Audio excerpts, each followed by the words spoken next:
All right, so we're going to let Eric drive, so if he messes anything up. So first thing for me, I'm a 10-year veteran of insights and marketing research at P&G, so it's interesting being on kind of the brand building side.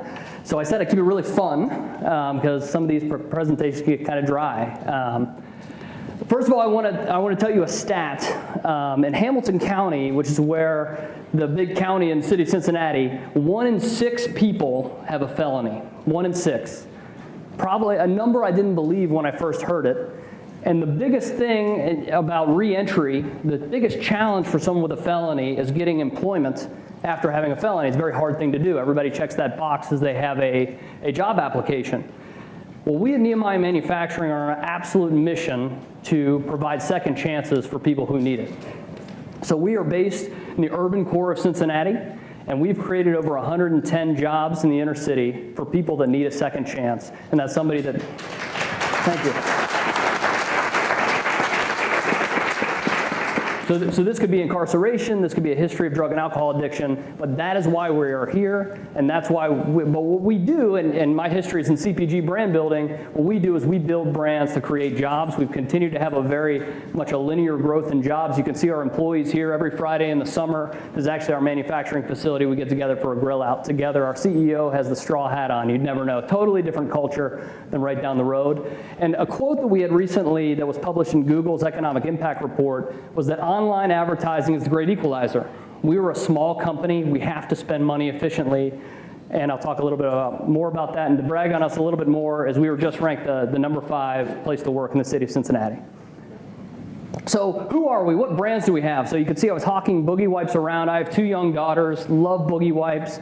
We have a global patent on putting saline in a wipe, which we'll talk more about later. We also have a brand called Can Do, which was formerly Pampers Can Do. So we have all the toddler needs covered. We're going to launch a new adult product called Saline Soothers. So you're some of the first to hear about that. I'll talk about that later. And then on the right-hand side, we actually license. So we manufacture and market products under license from Procter & Gamble. So our biggest one is Downy Wrinkle Releaser. It's great for business travelers if you've never used it before. But essentially, we build these brands and we grow them. And the more we grow them, the more we create jobs. So a little bit more about our company. We're about $100 million in retail sales, so I would say small to medium size, but nothing like what I was used to before. And the good news is our products do really work. I'm totally biased, but they work. You should try them. But we needed to drive awareness and trial. And to date, a lot of these products have been driven by grassroots, by sampling, by word of mouth, things like that. And some of them were brands that had lost some sales momentum. We acquired them. We had to grow them back again. So we hadn't spent a lot in media before, so I had come on 10 months ago, coming from Procter, essentially with a promise to our investors, who are a privately held company, that we're going to increase our media investment, and they wanted to know what we're going to get for that. So I kind of put my neck out there and said, we have great brands, we need to market them, but they were expecting a 3 times ROI. So a little bit more about Boogie Wipes. They were founded in 2007 by 2 moms in Portland, Oregon, who were tired of chasing runny noses. And so they patented, really smart idea, putting saline in a wipe. So nobody else in the world can put saline in a wipe. So if you think about a neti pot, if you think about the whole growth of saline-based products, we're the only ones who can put them in a wipe. And the reason saline helps is it dissolves snot and mucus versus just wiping it away. So ask your kids, your grandkids, they love it. And we had strong brand awareness. 71% of people, a lot of you as I was walking around the room, oh yeah, Boogie Wipes, that's great. However, it's a cute name. A lot of people didn't know why we're different. Why should you pay a premium for us? How are we any different than any other baby wipe in the aisle? So our objective was how do we educate people on how Boogie Wipes are different and drive trial amongst people that they just think it's a cute brand name. So to do that, coming from my background, I really wanted to have a savvy media creative partner, and I want to introduce Corey Henke from Molio, talk about what they do. Great. We're the pure intersection between creative and analytics. Both of these things require intense optimization, and I think what we do special is really optimizing the creative, and that's what's going to come in this next piece, but it's also a huge value to be able to work with the Zappy store as well as the Nehemiah because it helps us be more effective in our advertising. What you see here is a quick model of the TrueView platform, and what you're looking at are the creative variables that we go ahead and optimize. Now, when we get a really good creative as we have, we then have to decide what we do with the hook, where we bring the brand in, how do we illustrate the problem, and most importantly, how do we qualify that user? again, when it comes to Boogie Wipes, the one thing that we did that we saw bring immense value to results as well as, to our understanding is the fact that we were able to take a very narrow target who's going to buy Boogie Wipes and really go after a broad audience and narrow that target within the actual creative. So building a creative that can reach a narrow audience is one of the things and is one of the magical pieces that we were able to do with the partners that we have here. Great, and the benefit of working with a company, I was adamant when I came on board at Nehemiah that we were going to have one media agency, one buying agency, and one creative agency for that very reason. And frankly, to have humble enough creatives that are willing to test and learn on the platform was exactly in the sweet spot. So when it came to this campaign, so imagine you're me. This is August 2015. I just signed on with Nehemiah August 17. We immediately fly to Salt Lake City to shoot our video. And then we need to go live by October 15. So this is 2 months. We have nothing. This is grassroots. This is startup business. This is not a 12-month lead time. It can be done. Don't let your big manufacturers tell you it can't be done. So we go out there, and then we had 2 great pieces of copy. We had a great brief. And then, as we always do in the advertising world, we had a longer form, story-focused engagement ad, and then we had a very brand-focused, brand-first ad. And being the marketing researcher in me, I was like, you gotta have the brand. Research, your advertising doesn't mean anything if they don't remember your brand. We have to get that through. So we had that eternal debate, and we're literally about to turn media on in 5 days, or actually less than 5 days. We're 2 days away, and I said, what can we do? So I called up Brian. I had known him from my time at Procter, and we said, let's test. Went blank. So he could tell you about the test we ran. Cool. Thanks, Eric. Yeah, so Eric called. We had a couple days, which in the world of automation is actually a plenty amount of time, which is kind of cool. So before we go into what we did, we automate process and scale methodologies from the best agencies in the world. So in this case, we're going to walk through an example of leveraging Millward Brown's IP of the link test and normative database, but doing something a little bit different in terms of placing advertisements in context to evaluate them. So what we're basically doing is taking consumer from the Lightspeed panel. We're screening them to determine that they're based on Eric's target market, right? So mothers of children under the age of 5, so that they're not over-screened, but they're the right population to evaluate this kind of a message. Once they're screened, we bring them into YouTube's TrueView platform. We ask them to search for a video without telling them what they're doing. They search for that silly panda song that I've been joking about with many of you at the conference. And the pre-roll ad, organically placed, is the Boogie Wipe spot. We're then recording at what point did they skip, did they click through, are they enabling sound, what have you.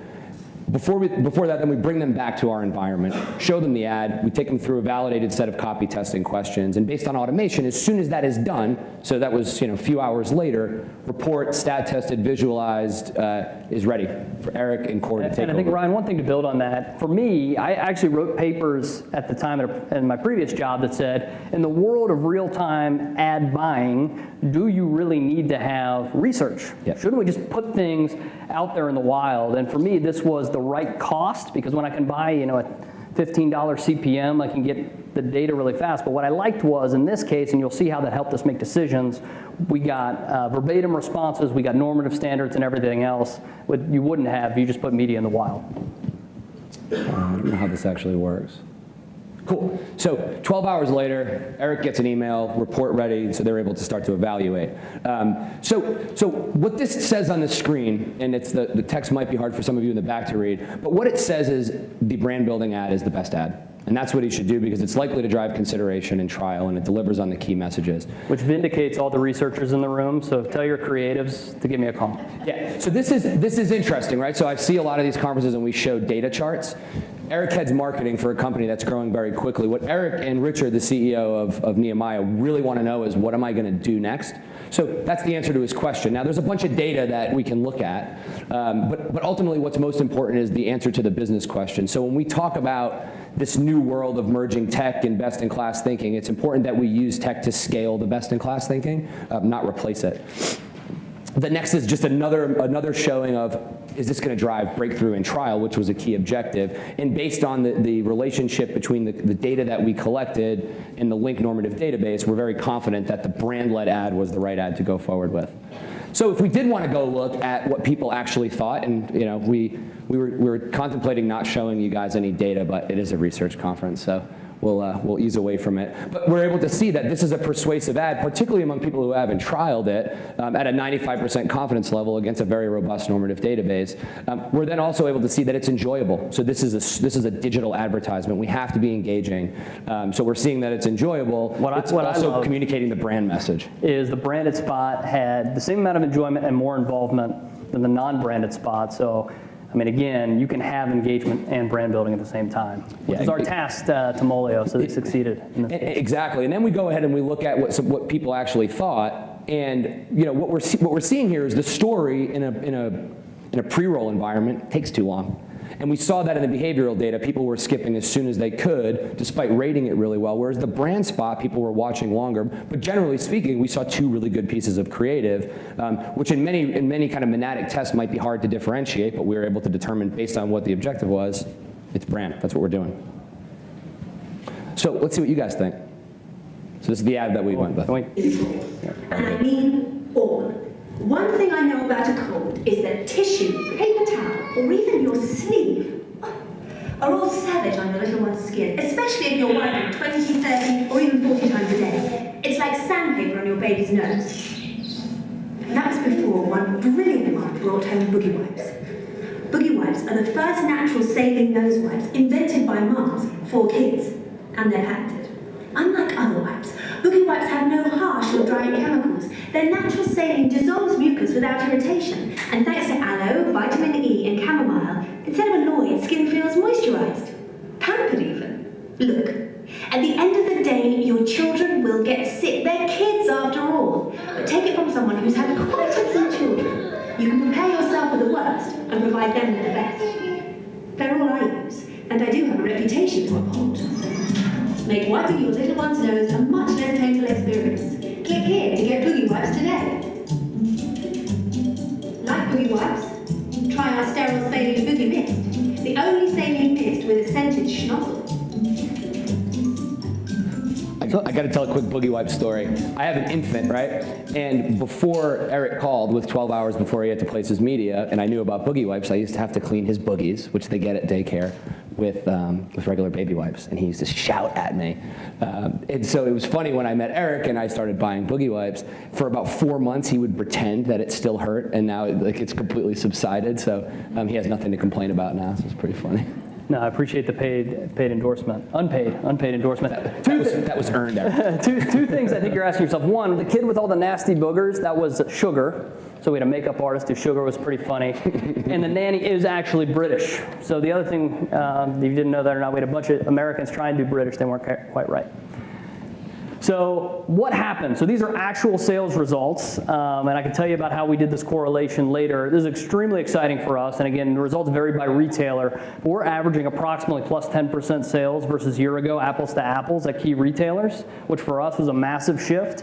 And our correlation between our view rate, so this purple line right here is our cumulative view over time. So you can see this, if you can see the yellow, over here is right when we're starting the campaign, week 1 of the campaign, well, all the way through. We started to heavy up, really, in cough cold season. A 0.75 correlation between sales year ago and the video, which we're obviously very excited about. So really validating what we had seen in the test.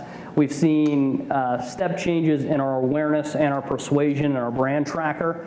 And all of this despite the lowest incidence of cold and flu in the past 5 years among young children. So that's the other thing. I became a prognosticator of the flu. And talk about big data. The CDC provides phenomenal data. And I'm sitting over here in December telling my investors, like, it's okay, people are going to get sick. Which is, so every Friday it's like, well, they're sick or they're not. So people really didn't get all that sick, and we still had these great results. So we obviously feel great about this. Baby care is an incredibly competitive industry, and we've been able to maintain and grow shelf distribution. And you saw at the end the tag for our Boogie Mist, that's been 20% growth, which has been fantastic. So, and all that fuels our mission. So what's next? What's next is saline soothers. So you can go to salinesoothers.com. We're going to leverage our patented saline technology and move this into the adult space. So that'll be available at retailers here in August for your cough cold season. But really wanted to close with, and then we have a little bit of time for questions. From my point of view, being on the research side for a decade and then moving on to the brand building side, a couple things that I would tell you from my experience here. One, you can afford to test. You know, in digital, we always would have the debate in a previous life on should we even test? It's all real-time ad feedback and everything else. You can absolutely afford to do it. We are a very small company. We found a way to do it. You have time to test, and you have time to test iteratively. For saline soothers, we've just gotten the results back on that. That'll be optimizing to go live. We had a little bit more time this time than for boogie wipes. And the thing that Molio does and Zappy Store does for us, it enables us to let data drive our decisions and our media plan. So what we do at Nehemiah is we do total end-to-end from creative to marketing research to analytics all the way through. We're all one team when we do that. And as I said before, you must insist that your ad dollars do both branding and engagement, and you can't sacrifice one for the other, is what we learned in this test. So that's our presentation. We'd love to open it up for some questions.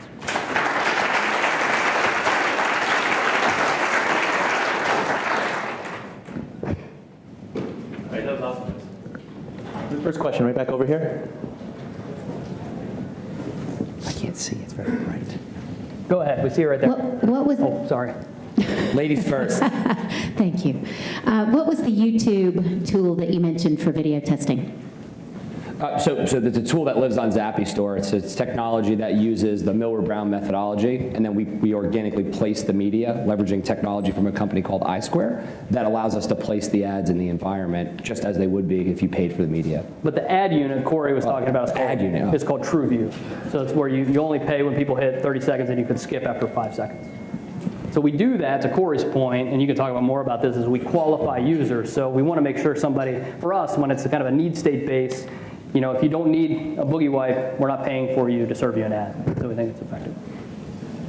Thanks, gentlemen. So you talked about having the time to test, but still the question, like, why? If you can get that information quickly from behavioral, what are you getting by testing that you wouldn't otherwise just learn now in the digital? Because everything you did was digital. Yeah, for me we got 2 or 3 things. Wow. Okay, number one, we got a normative database, which was great, especially for our investors that were not familiar with ad testing and digital media. So we had this is based on what other big companies do. We have a benchmark database comparison. Number 2, we were able to optimize before we launch, which obviously you could do in real time in digital, but it gave us some more time to do that. And we got the great connection between verbatim and norms. So for me, the price was right to do that. I wouldn't go spend traditional copy testing to go do that, but this was the perfect method. So what we do, and maybe Corey can talk about this, what we do now is we go do Zappy Store, and then we also do a media behavioral placement test, and that's kind of our go-to-market. So for saline soothers, he's about ready to place the media on that now. So if you're part of our subset test or geo test, you'll get that, so we'll get both. Yeah, testing is a big part of the process, but the optimization is also another big tool. One of the things that I think is most important is looking at the cost per view, right, and what you're paying for. But also understanding that since you're only paying for the view, you have a huge opportunity to brand in that 30 seconds with what we call the free impression, right? And that impression is probably the most valuable because it's free. And so it gives us a huge opportunity during the entire long form video, as you saw, to be able to say, okay, if we're gonna go after broad moms, at 30 seconds, let's go ahead and put in a qualifier so we can get that mom that has a kid between 1 to 5 years old. And so it's very different than using a topic targeting or an affinity target, you know, and leveraging, you know, one of Google's pieces of targeting, and then really switching it now to let's go ahead and modularize the creative so that we can really qualify that user specifically, and we can still pay the lower cost per view. And what we do now is we shoot our video modularly, if that's a word, modularly. So we do different vignettes and snippets. And what we found with the long form, we wouldn't have had behavioral because the metrics in market were about the same, is that people were really getting bored. So their engagement dipped even though they were watching the video. So we got from the verbatims that they were starting to wane, like, okay, we get it, kids are snotty and messy, get on with it. Whereas our creative team thought it was hilarious. One more question? Can't see anything. Thanks, guys. All right, great. Thanks so much. Thank you, guys. Thank you.